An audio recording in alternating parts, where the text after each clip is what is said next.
이렇게 생각하는 카드거든요. 이게 오죽 급하면 이렇게 할까 생각하면서 이제 진짜 카드 없구나. 그래서 고육축제까지 쓰는구나 이렇게 생각했는데 이 떡밥이 하나 나왔네요. 상식적으로는 12월 중순 이후 나경원 자녀권에 대한 수사를 할지 안 하게 될지 지켜보겠습니다. 이해득실을 따지겠지만 아무래도 그 친황 체제가 더 강화된 것을 보면, 그리고 현재 여론이 안 좋은 이 나경원의 상황을 보면 피할 수 없지 않을까 생각됩니다. 제가 지난주 사실상 결별이라고 말씀드렸습니다. 이유는 이미 찌라시에 나왔어요. 네, 그런데 상당히 디테일했고 결국 지지율 계속 까먹는 나경원에 대한 불만이 큰 이 당내 세력의 입김도 작용했다는 부분인데 뭐 일리가 있어 보입니다. 사실 나경원 스펙만 보면 다 저쪽 그 엘리트 코스를 밟은 사람입니다. 뭐 예를 들면 뭐 서울대 법대, 뭐 판사, 뭐 국회의원, 뭐 거의 성골이죠. 성격부터 하는 행동까지 딱 보면 자유한국당 생각나지 않습니까? 뭐 황교안은 뭐 성격이랑 하는 행동, 뭐 그건 자유한국당이 맞는데 성골이라고 하기는 어렵죠. 어떻게 보면 그리고 그쪽 지지하는 사람들이 은근 그 서울대 간판 굉장히 중요하게 생각합니다. 성대 출신인 거 모를걸요, 황교안이? 또한 이 조선일보 사설만 보더라도 요즘엔 그 황의 힘을 실어주는 것을 보니 결론은 나왔습니다. 자, 비박 플러스 친박 무조건 합쳐라. 더 이상 명분 이런 거 따지지 말고 일단 합치고 총선 준비해라. 나머지는 우리가 해주마. 뭐 이렇게 바뀐 것 같습니다. 사실 제가 제일 기대하던 부분이었습니다. 이 부분이. 왜? 이게 그 유명한 정치공학입니다. 산술적으로 그렇습니다. 그런데요, 이제 국민이 그걸 받아들이지 않습니다. 제가 여러 번 말씀드렸지만 정치에서 명분이 없으면 국민을 설득할 수 없습니다. 최근 자유한국당이나 이 통합과혁신준비위원회, 뭐 이름도 어려워. 그럼 뭐 개보신당, 뭐 바미당이 더 좋았는데 아무튼 이들이 그 사실상 추진하는 그 야권 통합 이 정계 개편의 가장 뚜렷한 명분은 반문연대, 반문재인연대입니다. 그러나 반문연대는 국민의 지지를 받기가 쉽지 않습니다. 이유는 제가 뭐 문바라서 그런 게 아니라 그냥 일반 사람이 봐도 아직도 상당수 국민은 자유한국당을 기득권 세력으로, 문재인 대통령을 기득권 세력과 싸우는 사람으로 인식하는 것 같습니다. 이 인식을 먼저 깨는 게 중요했어요. 문재인 정권 전반기에는. 그러지 못했습니다, 결국은. 내년 총선에서 절대로 찍지 않을 정당을 묻는 이 비호검도 조사에서 자유한국당이 1위로 나오는 데는 다 이유가 있습니다. 그리고 설사 통합이 된다 하더라도 이걸 한 사람이 모아야 하는데 황교안으로 될까요? 우리나라는 어쩔 수 없이 대선 후보로 뭉칩니다. 대통령의 권한이 크기 때문에 그런 것도 있지만 유권자들이 정당보다는 대선 주제로 정치를 인식하는 생각이 크기 때문인데요. 현재 야권 1위가 황교안입니다. 이 정도 말고 없습니다. 그런데 통합을 할 수 있는 능력이 있는지 아직도 의문입니다. 그리고 조선일보에서 거의 몇 년간 지속적으로 사설에서 공통적으로 나온 얘기가, 특히 김대중 주필, 박근혜는 더불어민주당보다 바른정당을 더 싫어한다. 즉 자기 탄핵 소추에 찬성했던 이 새누리당 출신 의원들을 더 미워한다는 겁니다. 그게 결정적인 걸림돌이라는 거죠. 이 부분을 돌파하려면 결국 하나인데 희생입니다. 희생정신. 이 공동체 사회에서, 사실 일반 사회에서도 모범과 희생은 보수의 중요한 가치입니다. 이거는 역사를 보면요, 프랑스 혁명 이후에 유럽의 자본가들이 이거 내가 이 지금의 사회적 위치 그리고 재산 이 부분을 좀 더 안전하게 지키려면 다른 것을 포기하고 심지어 시민들과 상생해야겠구나라는 것을 느끼게 됩니다. 그러면서 보수라는 것이 사실 자유, 정의를 중요한 가치로 삼는 것이 원래는 이 보수 주체들의 기본 마인드인데 우리나라 보수라고 하는 사람들이 가짜인 이유도 여기에 있습니다. 근데 우리나라 보수는 기득권, 뭐 친일 이런 부분에 최적화되어 있습니다. 그렇기 때문에 희생정신이 DNA에 없습니다. 내가 왜?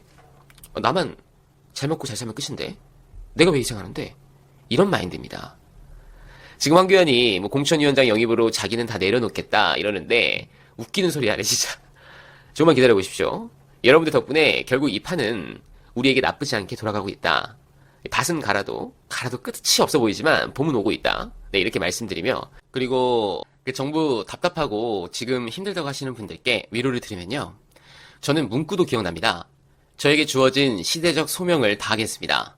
우리 당을 살리는데 제 정치 인생을 걸겠습니다. 당을 살려내는데 끝내 실패한다면 정치인 문재인의 시대적 역할은 거기가 끝이라는 각오로 오늘 이 자리에 섰습니다. 네, 바로 출마 선언문입니다. 그리고 당대표가 되셨고요. 그 결과 지금의 문재인 대통령님이 있습니다. 당원과 지지층들의 신뢰가 괜히 두터운 것이 아닙니다. 당대표가 된 그 후 약 1년 동안 당을 바꾸고 고난을 겪으며 정서적 일체감을 늘려왔습니다. 친노들은 항상 선거에서 진다는 프로파간다를 꺾었기에 지금의 두터운 지지층이 생겼습니다. 그리고 당시에는 심리적으로 더 힘들었습니다. 제 기억 속에 민주당에서 당대표가 당직자 한 명 마음대로 임명 못하고 경쟁 캠프든 아니든 탕평사를 했던 시기는 문재인 대표 검찰의 피의자 공표에 대한 강력한 유감 표시를 했거든요. 피의 사실 공표하지 마라라고 피의 사실이죠. 예. 고현정 대변인이 고민정. 고민정 죄송합니다. 고현정은 이제 연예인인데요. 예. 고민정 대변인이 얘기를 했습니다. 네. 예. 그 이후에 바로 압수수색이 들어왔는데 사실 이 압수수색은 원래는 2일 날 하려고 했다고 합니다. 예. 근데 감찰 반원 사망으로 하루 늦춰서 3일 날 하려고 청와대와 이 방법과 그 과정 절차들을 좀 협의하는 과정이 잘 이루어지지 않아서 결국에는 오늘 아침 11시 30분부터 압수수색이 시작이 됐습니다. 그렇군요. 압수수색 사유는 지금 유재수 감찰 무마건과 관련된 건가 봐요? 그렇죠.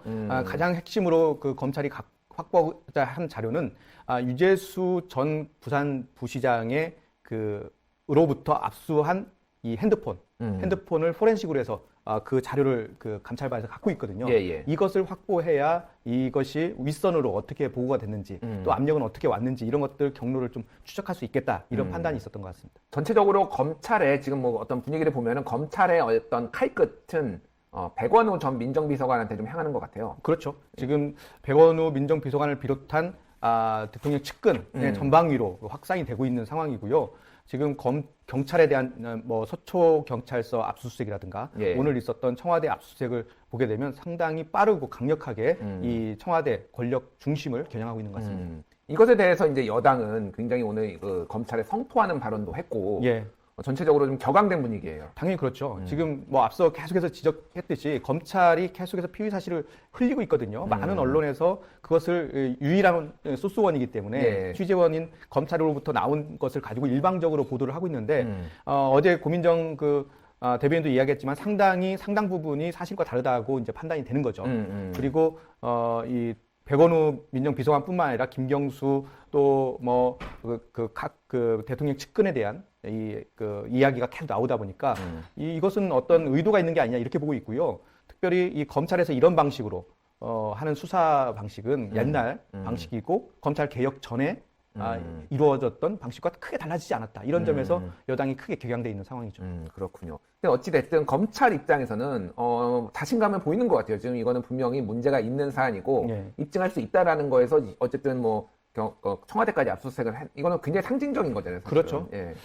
지금 현재 이것을 민주당의 여권에서는 이 조국 수사부터 시작이 됐다 이렇게 생각을 하고 있거든요. 조국 수사부터 시작이 된 예, 것이다. 조국 사태와 관련해서 지금 뭐 석 달 가까이 지났는데도 전혀 혐의점을 찾지 못하거나 또는 기소를 지금 현재 못하고 있는 상황 아닙니까? 예. 이제 그렇다면 또 다른 어떤 범죄 혐의들을 확인하기 위한 어떤 절차가 아니냐 이렇게 보고 있고 그렇다면 이 부분에 대해서는 좀 여당도 좀 적극적으로 대응을 할 필요가 있겠다. 그래서 특검도 검토하겠다는 얘기를 예. 했습니다. 저는 깜짝 놀랐어요. 이해찬 대표가 예. 특검 얘기를 했어요. 그렇습니다. 뭐 한국당에서 국정조사 요구한 것은 이해가 되는데 그러니까 야당에서 보통 특검을 요구를 하지 여당에서는 특검을 요구한 거를 제가 처음 본 것 같아요. 그러니까 검찰이 현재 정부의 통제에서 완전히 벗어나 있는 겁니다. 뭐 검찰이라고 하면은 행정부 안에 있는 물론 그렇죠. 독립된 수사기관이지만 행정부 안에서 거의 한 기구인데도 불구하고 예. 대통령의 어떤 지휘권에서 완전히 벗어나 있다는 느낌이 드는 거거든요.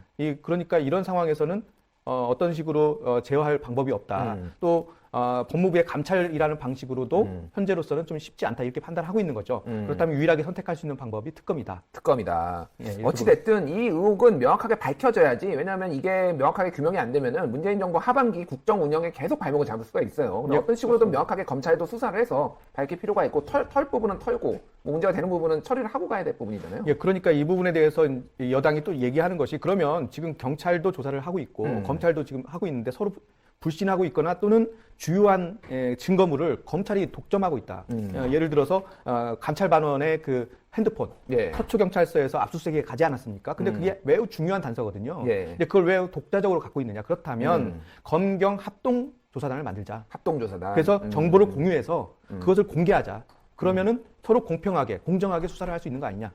현재로서는 검경 간에 불신이 많고 또 검찰의 현재 수사하는 행태가 신뢰를 받지 못하는 상황이니 그런 것을 여당에서 제안을 한 거죠. 그렇군요. 야당은 국정조사를 요구를 했고 어떤 식으로든 뭐 조사가 이뤄질 가능성은 있어 보이네요. 지금 상황. 예, 그렇죠. 현재 이것에 대해서 어느 정도 폭까지 할지 그 범위에 대해서는 여러 가지 이견이 있을 수 있지만 여튼 여당이든 야당이든 현재 이 사건이 가져올 파장 또 이 선거에 미칠 영향 뭐 이런 것들 고려해서 좀 신속하게 처리되기를 원하는 것 같습니다. 알겠습니다. 다른 당 얘기를 좀 해보겠습니다. 자유한국당 원내대표 나경원 원내대표의 임기가 끝난다. 어저께 저희가 이제 얘기를 드렸는데요. 그거에 대한 후폭풍이 좀 있네. 반발이 좀 강한 것 같아요. 지금 내부에서. 예, 그렇죠. 어제 저희들이 말씀드릴 때는 어제 저녁에 오후에 최고위원 회의를 통해서 예. 임기 종료를 결정을 한 거죠. 예. 그런데 과연 의원들이 뽑은 원내대표의 임기를 최고위원 회의라는 곳에서 결정하는 게 맞느냐 이런 이제 문제 제기예요. 그것은 어떻게 보면은 오늘 아침 10시 반에 의원들이 모여서 그걸 결정하기로 돼 있었는데 그것을 이미 알고 있으면서도 최고위원 회의에서 일방적으로 결정한 것은 황 대표가 좀 월권을 한 거 아니냐 또는 이 의원총회라는 어떤 기구나 지배구조, 당의 지배구조가 헝클어진 게 아니냐 이런 지적이죠. 그렇군요. 어쨌든 이거에 뭐가 됐든 이거는 그 당 의원들이 투표를 해가지고 직선제로 뽑는 거잖아요. 그렇죠. 그러니까 그거의 결정 여부도 연장 여부도 당 의원 총회를 통해서 직선제를 통해서 해야 되는데 당 총재는 아니죠. 당 대표가 이거 그만합시다라고 해버리니까 이게 아예 안건조차 상정이 안 되는 이런 상황이 돼버리는 건데. 그렇죠. 그러면 나경원 대표가 그래도 한번 신임을 묻겠다라고 이렇게 당 의원총회 내보일 가능성은 없는 건가요? 오늘 아침에 본인이 그걸 수용을 했어요. 수용을 했어요. 예, 근데 본인이 판단할 때도 쉽지 않겠다 이렇게 판단을 한 것 같고요. 이미 출마 선언을 2명이 했고요. 예. 또 내일 한 명 신재철 의원이 할 예정입니다. 신재철 의원까지. 그래서 3파전이 되거든요. 예. 그렇다면은 3파전으로 간다는 얘기는 이미 상당히 많은 의원들이 현재의 나경원 체제로는 총선까지 가기 어렵겠다 이렇게 판단한 것으로 예상이 됩니다. 그렇군요. 어쨌든 유기준, 강석호, 신재철 예. 현 3명. 이거는 이제 뭐 친박과 비박의 싸움이다. 근데 아까 전에 제가 이제 우리 정치 고수인 우리 박 반장한테 여쭤봤는데 지금 정말로 친박과 비박이라는 것이 그 자유한국당 내에 있는 것이냐라는 것에 대해서 되게 궁금해서 저도 여쭤봤더니 그거에 대해서 좀 저한테 한 답변을 좀 해주세요. 사실 지금 구분하기 편하게 하기 위해서 하는 거고요. 왜냐하면 이 황교안 대표가 처음에 대표로 이제 임명이 되는 과정에서 이제 소위 친박계에서 상당히 지지를 했기 때문에 가능했던 거거든요. 그래서 황 대표의 주변은 대체로 친박 인물들이 있습니다. 그래서 친박과 비박 이렇게 그러니까 친박은 주류, 비박은 비주류 이렇게 이제 구분을 하는데 엄밀하지는 않습니다. 엄밀하지는 왜냐하면 뭐 지금 유기준 의원이 현재 친박이지만 많은 의원들이 그렇게 중심 세력으로 보지 않고 있고요. 그러니까 약간 비주류에 가까워요 오히려. 느낌이 그렇죠. 느낌이 살짝 그렇죠. 예. 그리고 오늘 이 황 대표한테 상당히 문제 제기를 했던 김태흠 의원도 친박으로 분류가 되거든요. 김태흠 의원도 친박으로 분류가 그렇죠. 되고. 예. 그런 의미에서 보면 이게 상당히 다르게 재편되고 있는 거죠. 그야말로 친황이냐 비황이냐 뭐 이런 식으로 지금 만들고 있는 건데 이번에 전원 당직 다 사퇴하고 새로 뽑지 않았습니까? 네, 일부만 근데 교체가 되고 그렇죠. 힘들었어요. 그 교체된 사람들의 면면을 따져보면 결국은 김세현 의원 뽑아내기 그렇네요. 이로 결론이 됩니다. 예. 김세현 의원이 오늘 아침에 나와서 이야기한 걸 보면 본인은 다 전체가 다 같이 사퇴해서 바꾼다면 나는 동의한다. 그런데